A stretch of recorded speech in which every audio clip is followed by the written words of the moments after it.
Good morning, everyone, and welcome to my page, Messages from Venus. Madeline here to speak to you guys in regards to Elegua and just to clear a few things out when it comes to him.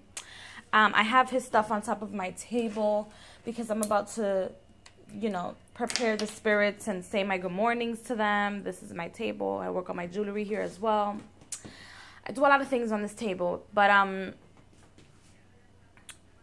I wanted to talk to you guys because I know that a lot of people that work with orishas or want to work with orishas or the loa or whatever the case may be, I see it a lot on YouTube that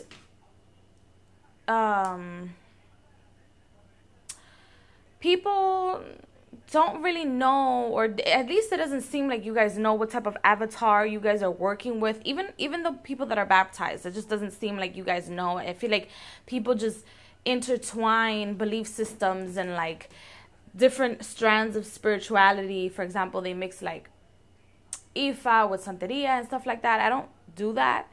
I'm not baptized in any of these strands of spirituality or any of these countries or flags is what people call them, I guess, or aspects of spirituality. I'm not baptized in any of these things. I'm actually self-taught.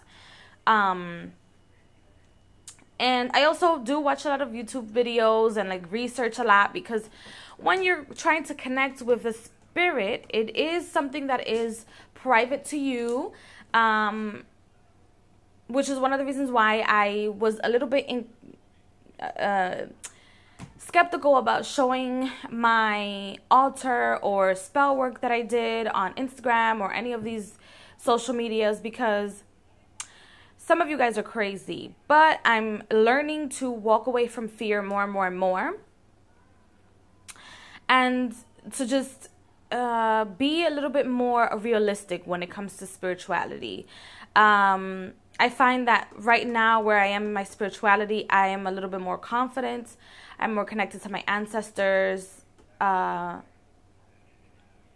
human and non-human, as I feel everything that is living is intertwined with everything, or with one another.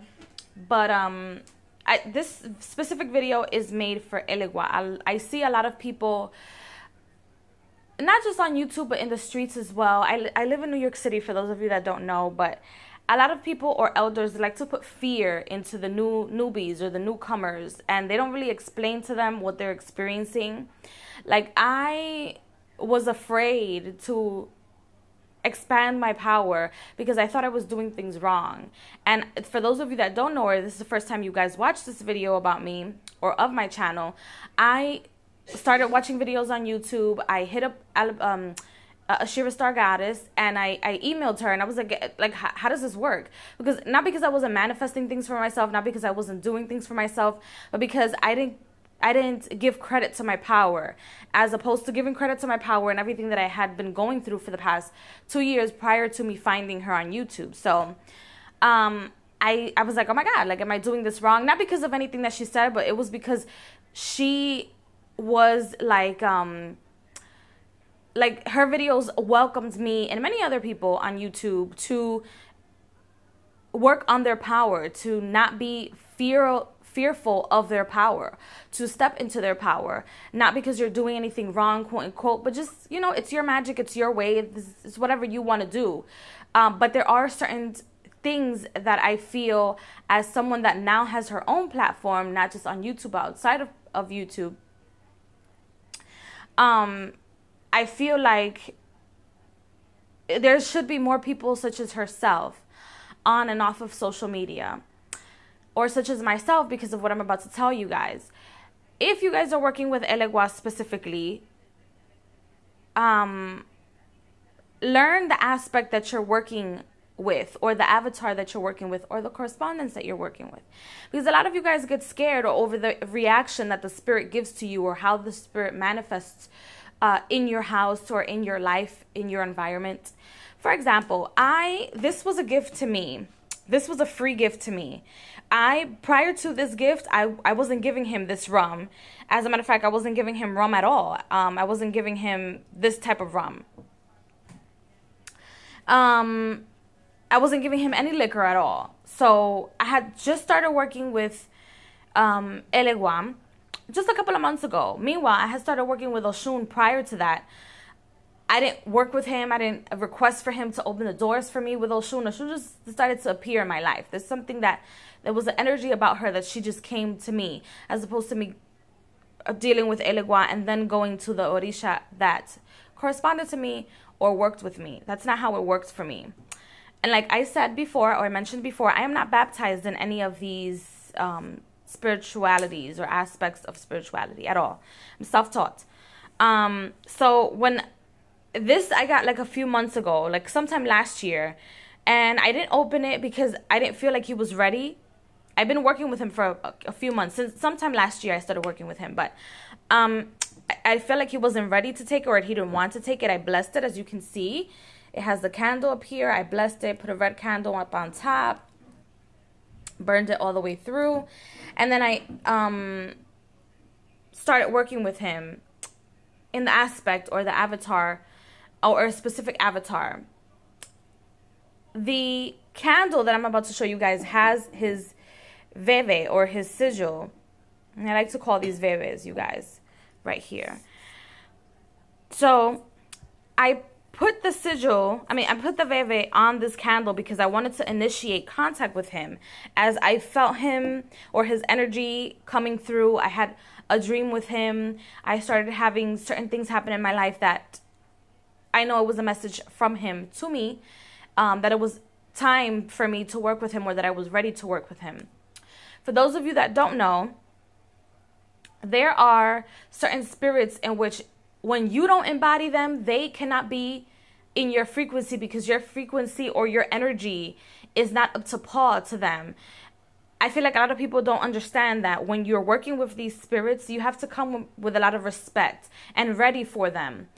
If you don't have the aspects that they have, for example, if you work with Shango and you are not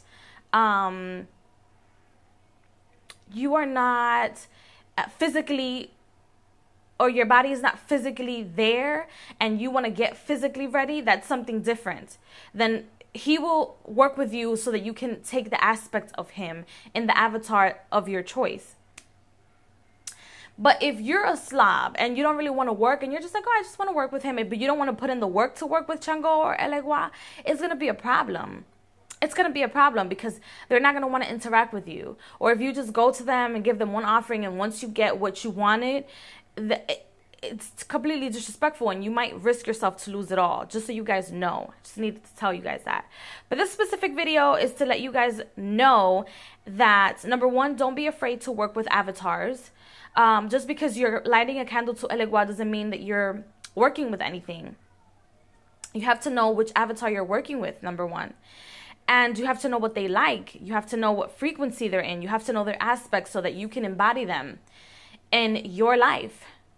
And they can walk with you in your life. So if you want to initiate contact, and just because this is a little bit burnt out here, or right here, if you can see that it's a little bit burnt, it doesn't mean anybody did anything to you. It's just that the dressing that I put on the candle burnt a little bit on that side more than the other side.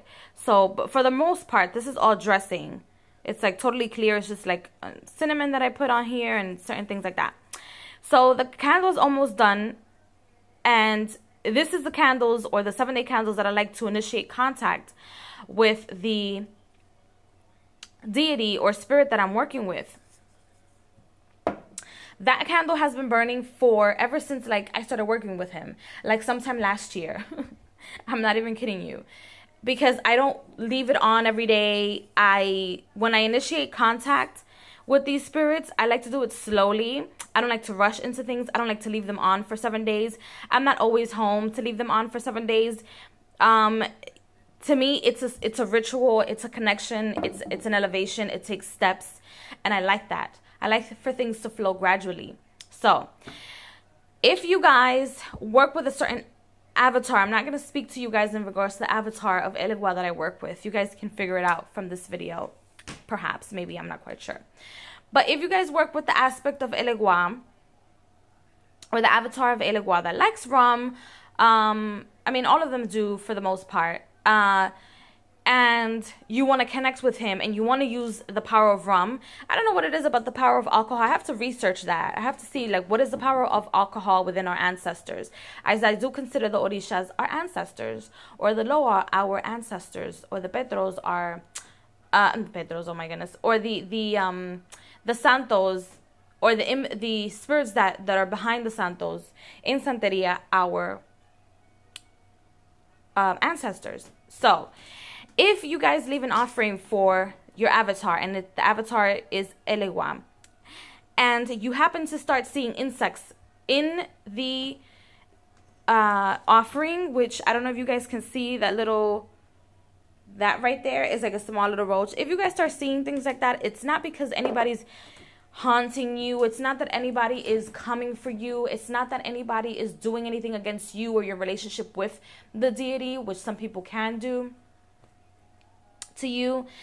That's not what that means. It just, you have to learn the avatar that you're working with so that you know what their characteristics are. For example, me, I get a lot of roaches or insects or small little insects that won't even, or even spiders or things like that. Like, they'll just creepy crawl around his altar and just die there. They just stay there. Or they're going inside his room and just stay there. They just decide to die in there. And then I feel like he's just taking their energy. I see them as if it was like a animal sacrifice in some way, shape, or form, as I do not feed him chicken, blood, or DNA or anything like that. I haven't gotten up to that point where I've done that. I don't find the need to do that as of yet. If he ever needs it, then it will be done. But as of right now, I haven't had the need to do that. So I feel like these creepy crawlers or these insects around his altar, they just decide to die there. Sometimes I leave them there, but if their energy is totally sucked out, I cleanse and clean the altar out. So just so you guys know, if you guys work with Elegua and you find these little things happening around you or in your household, and the energy is very powerful, so you get like a lot of insects and stuff like that, it's not that you're not clean, it's not that somebody's doing something to you, it's not that it's a demon in your house. You just have to know the avatar that you're working with. So many blessings to you guys, and I will see you guys in the next video. Bye.